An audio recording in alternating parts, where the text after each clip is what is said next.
नमस्कार, मी प्रतीक्षा. आवाज इंडिया मराठीमध्ये आपल्या सर्वांचं स्वागत. तर एक नजर टाकूया आजच्या ठळक घडामोडींवर. राज्याचे मुख्यमंत्री देवेंद्र फडणवीस यांचा आज वाढदिवस आहे. देवेंद्र फडणवीस हे आज वयाच्या 56व्या वर्षात पदार्पण करतायत. तर देवेंद्र फडणवीस यांच्यावर आज वाढदिवसानिमित्त राजकीय आणि सामाजिक क्षेत्रातून शुभेच्छांचा वर्षाव होतोय. राष्ट्रवादी काँग्रेसचे संस्थापक शरद पवार यांनीही देवेंद्र फडणवीस यांना वाढदिवसाच्या शुभेच्छा दिल्यात. देवेंद्र फडणवीस यांच्या वाढदिवसानिमित्त गिरीश महाजन यांच्या संकल्पनेतून साकारलेल्या महाराष्ट्र नायक या पुस्तकात शरद पवार यांनी देवेंद्र फडणवीस यांची मुक्त कंठाने तारीफ केली आहे. तर देवेंद्र फडणवीस यांच्या कामाची गती अफाट असल्याचं मत शरद पवार यांनी या पुस्तकातील लेखात नोंदवलं आहे. देवेंद्र फडणवीस हे अतिशय हुशार राजकारणी असून भविष्यात त्यांना केंद्रात मोठी जबाबदारी मिळण्याची शक्यता आहे, असं सांगत उद्धव ठाकरे यांनी मुख्यमंत्र्यांवर कौतुकाचा वर्षाव केलाय. समोर आलेल्या आव्हानांवर आपल्या अभ्यासू आणि मुत्सद्दी स्वभावाने मात करून त्यांनी आपली विश्वासार्हता वाढवली, असं उद्धव ठाकरे यांनी म्हटलंय. तर देवेंद्र फडणवीसांची प्रतिमा ही एक गतिमान, अभ्यासू आणि पक्षनिष्ठ राजकारणी अशी आहे, असं उद्धव ठाकरे यांनी यावेळी म्हटलंय. तर राज्याचे मंत्री गिरीश महाजन यांच्या पुढाकाराने महाराष्ट्राचा नायक हे कॉफी टेबल बुक प्रकाशित करण्यात आलंय. त्यामध्ये उद्धव ठाकरे यांनी देवेंद्र फडणवीसांच्या राजकीय प्रवासावर आणि त्यांच्या कामगिरीवर भाष्य केलंय. हनी ट्रॅप प्रकरणातील आरोपी प्रफुल्ल लोढा प्रकरणावरून दोन्ही नेत्यांमध्ये जुंपली असताना गिरीश महाजन यांनी थेट एकनाथ खडसेंच्या मुलाचे हत्या प्रकरणच चर्चेत आणल्याने खळबळ उडाली आहे. एकनाथ खडसे यांच्या मुलाचा मृत्यू नेमका कशामुळे झाला होता हे समोर आलं पाहिजे. खडसेंनीच त्यांच्या मुलाचा खून केला असे प्रफुल्ल लोढांनी सांगितल्याचा दाखला गिरीश महाजन यांनी दिलाय. तर आता महाजनांच्या या दाव्यावर एकनाथ खडसेंनी संतप्त होऊन प्रतिक्रिया दिली आहे. हिम्मत असेल तर या प्रकरणाची सीबीआय चौकशी करावी अशी मागणी खडसेंनी यावेळी केली आहे. तर हनी ट्रॅपमध्ये गिरीश महाजन आहे असा माझा संशय असल्याचं खडसे यांनी म्हटलंय.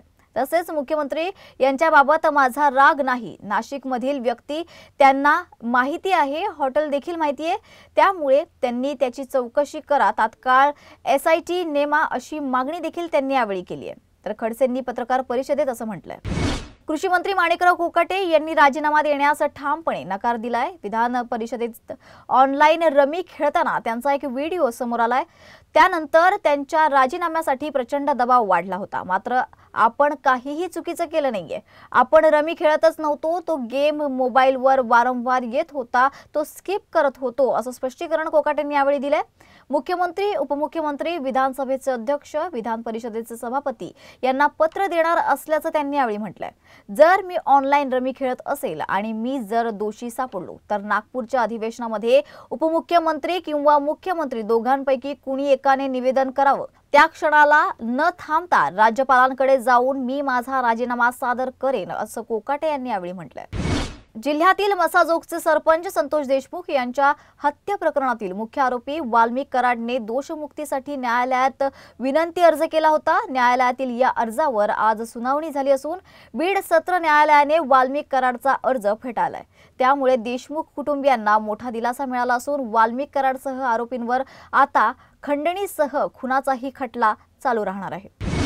कल्याणमधील एका खासगी रुग्णालयामधील रिसेप्शनिस्ट तरुणीला बेदम मारहाण करण्यात आली आहे. या घटनेचा व्हिडिओ चांगलाच व्हायरल होत असून गोपाल झा असं मारहाण करणाऱ्या परप्रांतीय तरुणाचं नाव आहे. डॉक्टरकडे MR बसले आहे, तुम्ही जरा थांबा, इतकंच ही तरुणी बोलली होती. त्यावरून तरुणीला मारहाण करण्यात आल्याचं पीडितेने सांगितलंय.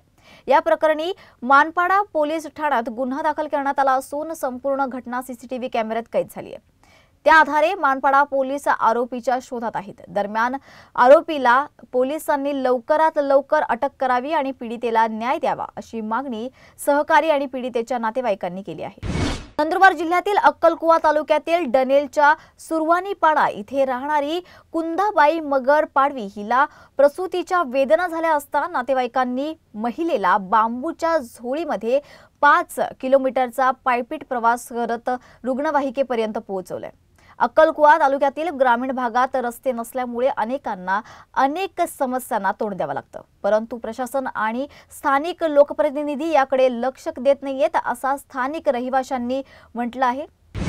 कोकण रेल्वेकडून कार ऑन ट्रेन अशी सुविधा उपलब्ध करून दिली जाणार आहे। म्हणजेच रो सेवेचा वापर करत मालवाहू ट्रॅक्स ज्याप्रमाणे वाहून नेले जातात त्याप्रमाणेच कार नेण्याची सुविधा कोकण रेल्वे उपलब्ध करून देणार आहे। त्यामुळे वेळ पैशाची बचत होणार असल्याचं सांगितलं जात आहे। तर या प्रवासात कोकणचे निसर्ग सौंदर्य देखील अनुभवता येणार आहे। कार ऑन ट्रेन ही कोकण रेल्वेची सुविधा कोकणात जाणाऱ्या गणेश भक्तांसाठी तसं म्हटलं तर आनंद आणि दिलासा देणारी एक मोठी बाब आहे। तर या होत्या आजच्या ठळक घडामोडी। अशाच ठळक घडामोडींसाठी पाहायला विसरू नका आवाज इंडिया मराठी।